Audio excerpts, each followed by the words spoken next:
Time now for Sid Six-Zero. This is where I get 60 seconds to talk about anything. Start the clock, please. Here's what's on my mind this morning. The Jays begin a 6-game homestand tomorrow to close the season. Playoff spot on the line. And with capacity at Rogers Center now at 30,000, the Jays are hoping for a packed house. How important is a great home crowd this week? I'll let them tell you. You know, I've never experienced a crowd that big in big games. The Rogers Center gets so loud, and the more people we can get in there, the better. You see the excitement, you see the talent, you see our desire to win. So, you know, if you're a fan of us, you should want to be a part of that and, you know, come help us, you know, hopefully get to the playoffs. I mean, the more that we can pack in there, I think the better it's going to be for our team. I feel like, you know, coming back to Canada, playing in the Rogers Center the way it was, it gave us a boost of energy, and being able to have more fans, a louder stadium, I think it's just going to give us another extra jolt in the arm, and it's going to be great. Robbie Ray and Bo Bichette make good points. BlueJays.com to get your tickets this week. 6 games. Here we go. Shi Davidi of Sportsnet joining us. Final week of the season. Shi, I always hear this from Jay fans in April. You know what? If only there's meaningful games in September. Well, we're here. Are we going to have packed houses this week?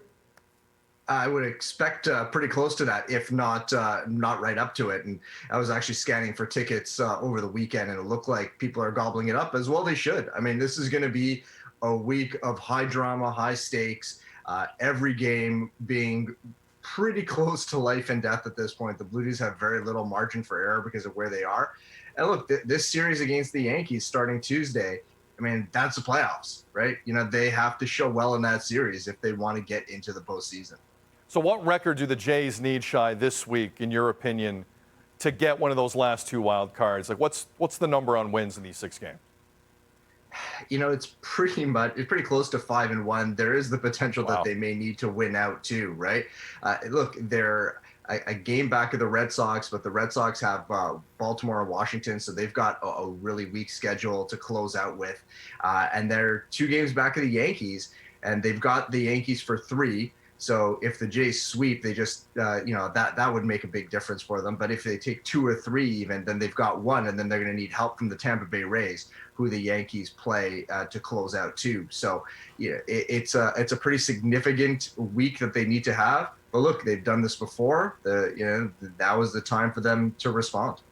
Again, quickly for people at home, the Jays a game back of Boston for that second wild card. They're 2 games back of the Yankees, so there's still a lot that can happen here, no question about it. So, Shi, let's say the Jays don't make it, because it's one of 2 possibilities. Either they do or they don't quickly.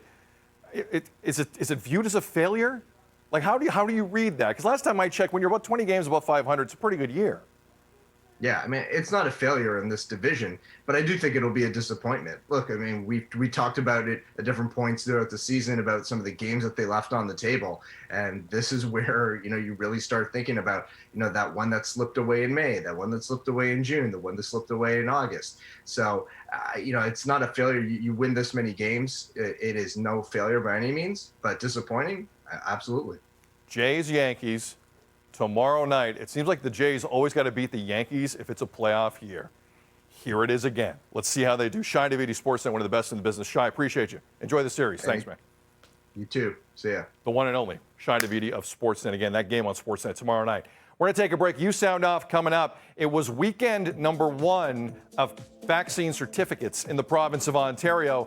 Whether you were working through it, you had to check people's certificates, you went out for dinner, you went someplace else. What was your experience this weekend? Let us know. 1-866-267-3797. Feedback at breakfasttelevision.ca, at Breakfast TV on Twitter, 24/7.